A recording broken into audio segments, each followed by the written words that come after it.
Très heureux de poursuivre ma réflexion à partir du psaume 34. C'est une louange qui s'exprime après la délivrance. Cette délivrance qui a été opérée en Jésus-Christ à la croix de Golgotha une fois pour toutes. Accepter Jésus dans notre vie, c'est accepter d'avoir été délivré une fois pour toutes des œuvres des ténèbres. C'est accepter l'alliance que Dieu nous offre de vivre en Jésus-Christ, et accepter cette alliance, c'est reconnaître que nous avons été délivrés des puissances des ténèbres. C'est reconnaître que le sang de Jésus qui a été versé à la croix de Golgotha, nous purifie de tout péché. Il est même dit que le Seigneur efface de notre mémoire les choses d'hier qui font honte à la parole. Il est même dit que au niveau de notre mémoire, le Seigneur lui-même ne se souvient plus et qu'il efface de notre mémoire toutes nos transgressions. Alléluia. Ainsi, accepter Jésus, c'est naître de nouveau. Et qui dit naître de nouveau en haut, c'est naître de nouveau et vivre en nouveauté de vie. Et vivre en nouveauté de vie, c'est tourner complètement, radicalement le dos au passé. Ainsi, toutes choses anciennes sont passées, toutes choses sont devenues nouvelles. Pourquoi donc vivre et marcher en Jésus-Christ en ayant le regard dans le rétroviseur pour se rappeler que, jadis, j'ai fait ceci, il faut que je demande pardon. S'il y a quelque chose qui ne va pas bien aujourd'hui, c'est parce que dans le passé, bien-aimé, vivre avec Jésus, ce n'est pas vivre avec un rétroviseur, c'est vivre en nouveauté de vie et défricher le terrain sur lequel nous devons marcher. Et défricher le terrain, c'est saisir chaque promesse qui nous est donnée de vivre. C'est là notre héritage. Et l'héritage de la foi n'est rien d'autre que d'apprendre à vivre à la lumière de la parole de Dieu. J'ai cherché l'Éternel et il m'a répondu. Il m'a répondu en me disant « Je te purifie de tout péché ». Et mon corps a été purifié, mon sang a été purifié. Et le souvenir de ma vie passée n'est pas devant moi, il est derrière. Car les merveilles de Dieu sont devant moi. Et c'est à cela que je me tiens. L'adversité peut essayer de vouloir me faire miroiter des choses.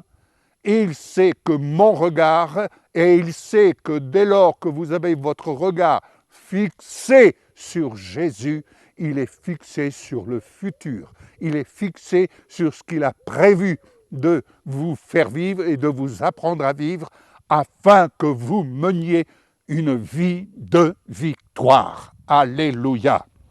Je poursuis. Il m'a délivré de toutes mes frayeurs. Quand on tourne vers lui les regards, on est rayonnant de joie. Psaume 34, versets 5 et 6. Quand un malheureux crie, l'Éternel entend. Il le sauve de toutes ses détresses. Être sauvé de toutes mes détresses, c'est-à-dire être sauvé, ne pas subir, ne pas succomber, mais être au-dessus de toutes nos détresses. Oui, être au-dessus de toutes nos détresses. Nous rappeler que nous sommes au bénéfice de la victoire de Jésus en toutes circonstances.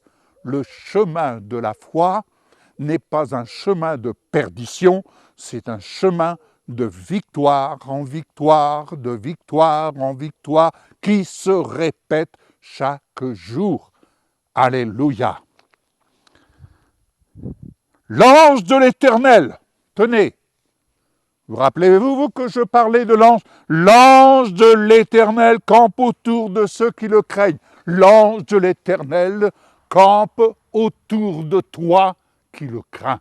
Quand il est dit crains de l'Éternel, c'est respecter l'Éternel.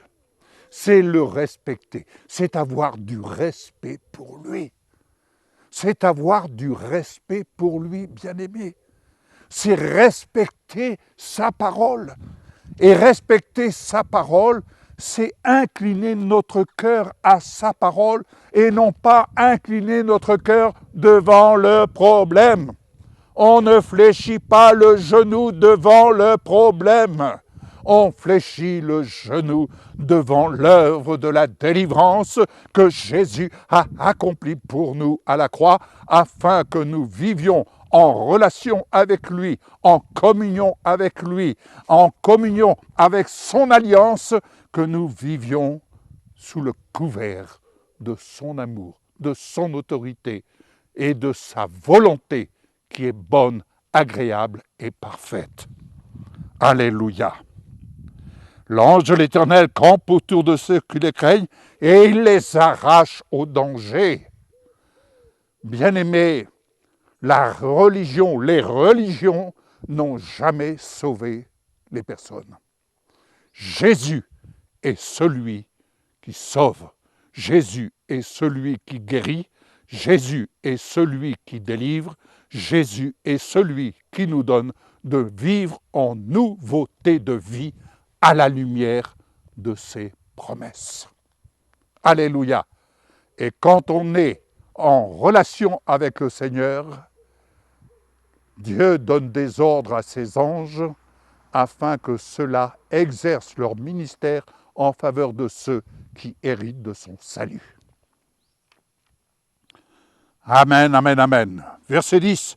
Craignez l'Éternel, vous, ses saints.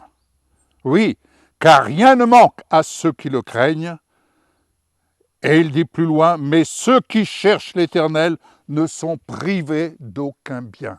Quelle bonne nouvelle! Quel est l'homme qui aime la vie, qui désire la prolonger pour jouir du bonheur? Préserve ta langue du mal et tes lèvres des paroles trompeuses.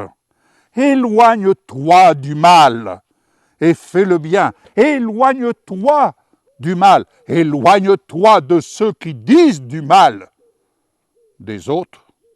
Et s'ils disent du mal des autres, dis-toi bien une chose, lorsque tu es chez toi tout seul, bien des personnes peuvent dire du mal de toi. Alors le Seigneur te dit, détourne-toi et fais le bien. Oui, parce que lorsque tu fais le bien selon Dieu et à la lumière de la volonté de Dieu, il faut bien dire une chose, il y a un salaire pour celui qui fait le bien, mais il y a un salaire pour celui qui dit du mal. Eh oui, c'est inévitable. Dans un sens ou dans l'autre, il y a un salaire. Je suis sur la route, je respecte le code de la route, il y a une rémunération qui m'accompagne. Il y a ceux qui ne respectent pas le code de la route, qui roulent comme bon leur semble. Il y a une rémunération tout au long de la route. Les radars sont là pour ça. Eh oui, tout simplement. Alors on peut dire, oh les radars, Non, les radars sont là pour ça, afin de corriger les fautes de ceux qui les commettent. Donc éloigne-toi du mal et fais le bien, recherche et poursuis la paix. Alléluia.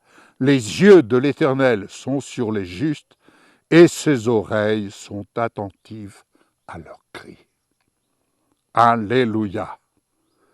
L'Éternel tourne sa face contre les méchants pour retrancher de la terre leurs souvenirs. Voyez-vous, la question qu'on peut se poser, que je me pose, je me dis, Yves, qu'est-ce que tu vas laisser comme souvenir sur la terre le jour où tu vas regagner la maison du Père? Quel souvenir je vais laisser? Eh bien, la question se pose à tous. Quel souvenir? Quand les justes crient, l'Éternel entend et il les délivre de leur détresse. L'Éternel est près de ceux qui ont le cœur brisé, et il sauve ceux qui ont l'esprit dans l'abattement. Le malheur atteint souvent le juste, oui, mais l'Éternel l'en délivre toujours. Merci Seigneur pour ta parole. Merci pour ce que tu opères dans le nom de Jésus-Christ.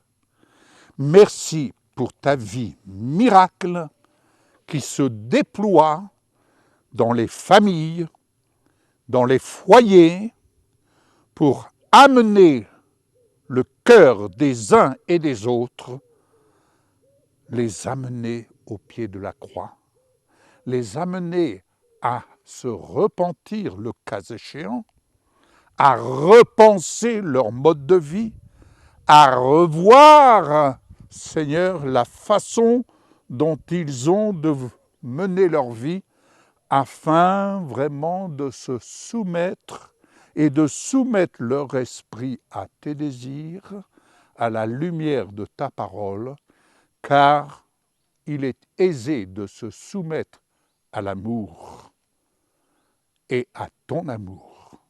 Au nom de Jésus. Amen. Que le Seigneur vous bénisse abondamment, bien-aimés, et que la parole soit l'objet de vos pensées, de vos actes, et que le salaire qui vous est destiné soit votre partage. À très bientôt. Au revoir.